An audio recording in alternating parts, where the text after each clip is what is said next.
మేము ఎక్కడ ఉండాలి? ఇయ్యమండి, నేను ప్రాణాలైన వదులుతాం కానీ మా ఇల్లు మేము మాత్రం ఇయ్యమండి. ఇక్కడ ఇల్లులు కాపాడాలి, మూసిని పిల్లలను కూడా గవర్నమెంట్ స్కూల్లో చదివిస్తున్నాం. ఆమె 10th అయిపోయింది. ఇప్పుడు ఏ పరిస్థితి లేక ఆమెకు చదివిస్తలేము. డ్యూటీ దొరుకుతుంది పాపకు. మేము ఎట్లా బతకాలి? ఎక్కడో తీసుకుపోయి అడవిలు వేస్తే ఎట్లుండాలి మేము? మా పరిస్థితి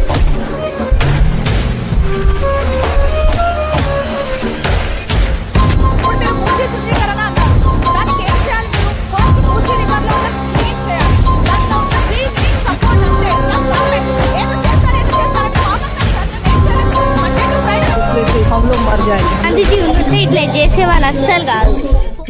నాకు ఒక సాడిస్టిక్ ప్లెజర్ అంటారు కదా, అబ్బా బాగుంది కదా అనిపిస్తుంది. ఎందుకంటే వాళ్ళ బాధ చూసినాం.